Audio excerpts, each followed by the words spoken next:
What if I told you that the speed of your English thinking is not determined by how much you study, not by how many words you know, not by how many hours you practice, but by one specific thing that almost nobody is talking about? And what if I told you that once you understand this one thing, you can double the speed at which your brain processes English? Not in months, not after years of grinding, but starting from the next conversation you have. Stay with me, because in the next 7 minutes, I'm going to give you something that most English learners spend their entire journey searching for and never find. The ability to think in English, fast enough to actually use it. Let me ask you something that I already know the answer to. Have you ever been in a conversation in English and had the perfect response in your head, but by the time your brain finished processing it, the moment was already gone? Have you ever watched someone else speak English effortlessly, words flowing, sentences connecting, ideas moving, and wondered what is happening inside their brain that is not happening inside yours? Have you ever felt like your thoughts are running at full speed, but your English is running in slow motion trying to keep up? That gap, that maddening, frustrating gap between how fast you think and how fast you can express yourself in English. That is exactly what we are fixing today. And the first thing I need to tell you is this. The gap is not the size of your vocabulary. The gap is the speed of your retrieval. Let me explain what that means. Think about driving a car. The first time you ever drove, every single action required conscious thought. Check the mirror, signal, turn the wheel, check the speed, press the brake, check the mirror again. Every action was slow, deliberate, effortful. Your brain was consciously managing every single step because none of it was automatic yet. Now think about how you drive today. You get in the car, you drive, you arrive. You barely remember the details of the journey because your brain handled most of it automatically, below the level of conscious thought, without effort, without deliberate processing. That is what automaticity feels like. And exactly that, is the difference between a slow English thinker and a fast one. A fast English thinker is not smarter. They do not have a bigger vocabulary. They do not know more grammar rules. They have simply automated more of the process. More words retrieved automatically. More sentence structures built without conscious effort. More connections made below the level of deliberate thought. And automaticity in English thinking, exactly like in driving, is built through one thing and one thing only: repetition under real conditions. Not repetition in a textbook, not repetition in a vocabulary app, not repetition in a quiet room with no pressure. Repetition in real conditions, with real time pressure, with real consequences, with real people. That is how you build the automatic retrieval that makes English thinking fast.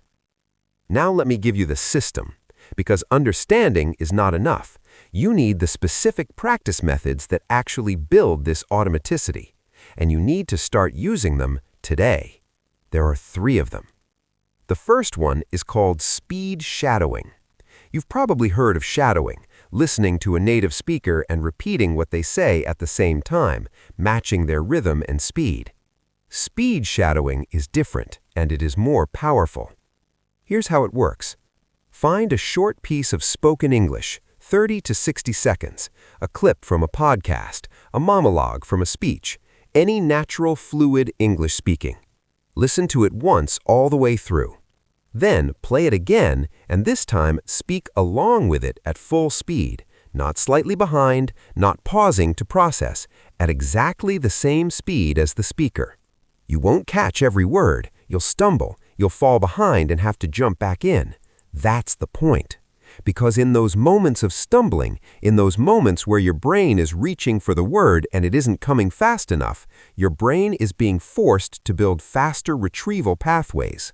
It is being pushed beyond its current speed limit, and every time you push beyond the limit moves.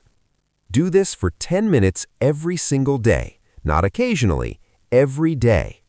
Within 2 weeks, you'll notice something remarkable happening in your real conversations.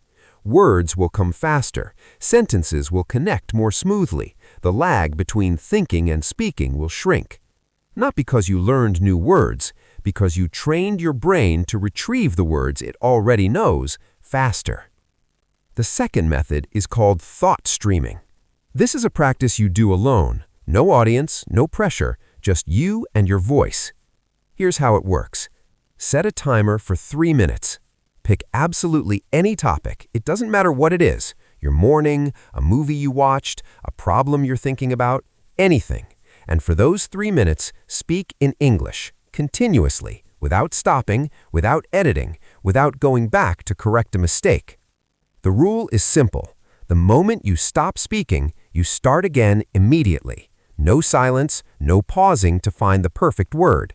If the perfect word doesn't come, use an imperfect one and keep moving. What this practice does is extraordinary. It forces your brain to develop what I call conversational momentum, the ability to keep English moving forward even when a specific word or structure isn't immediately available. In real conversations, the people who seem most fluent aren't always the ones with the best vocabulary. They're the ones who never stop, who find a way around the missing word, who keep the thought moving even when the exact language isn't there yet. Thought streaming builds that specific skill, the ability to keep moving in English, no matter what. Do this every morning, 3 minutes, any topic. It will feel uncomfortable at first. The silences will feel enormous. The imperfect words will feel wrong. Do it anyway. Because within a week, you will feel something shift inside your English thinking, a looseness, a flow, a willingness to keep moving that wasn't there before. That is your brain building momentum. The third method is called rapid-fire response. This one requires a partner, but if you don't have one, I'll show you how to do it alone. Here's how it works with a partner. Ask them to throw questions at you in English, random, unpredictable, fast. What's your favorite childhood memory? What would you do if you lost your job tomorrow? Describe your bedroom. What do you think about social media? And your job is to respond immediately, within 2 seconds of hearing the question, and speak for at least 30 seconds without stopping. No preparation, no thinking time, just respond. The 2-second rule is everything here, because 2 seconds is the real-time window that actual conversations give you. Nobody in a real conversation waits 15 seconds while you organize your thoughts. The window is 2 seconds, maybe 3. And if your brain is not trained to retrieve and produce English within that window, you'll always feel slow, always feel behind, always feel like the conversation is moving faster than you can. Rapid-fire response trains your brain to work within that exact window. Now, here's how to do it alone. Write 30 random questions on 30 pieces of paper, fold them, put them in a cup. Pick one, read it, set a 2-second timer in your head, and respond out loud in English for 30 seconds without stopping. Do 10 of these every day. Within 2 weeks, your response time in real English conversations will feel dramatically different. Not because you're smarter, because you trained your brain to be faster. Let me close with something that will completely reframe how you think about English speed. Most people believe that thinking in English faster is something that happens to you after enough time, after enough study, after enough exposure. Like fluency is a destination you eventually arrive at. But thinking in English faster is not something that happens to you. It's something you train, deliberately, specifically, with the right methods, applied consistently, every single day.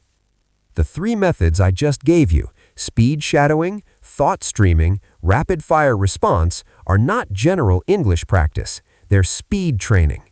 They are specifically designed to push your brain beyond its current retrieval limit, to stretch the speed at which it finds words, builds sentences, makes connections. And every single session, every 10 minutes of speed shadowing, every 3 minutes of thought streaming, every 10 rapid-fire questions is moving that limit. Faster retrieval, smoother sentences, shorter lag. Until one day, in the middle of a real conversation, you realize that you are not translating anymore. You are not searching anymore. You are not lagging anymore.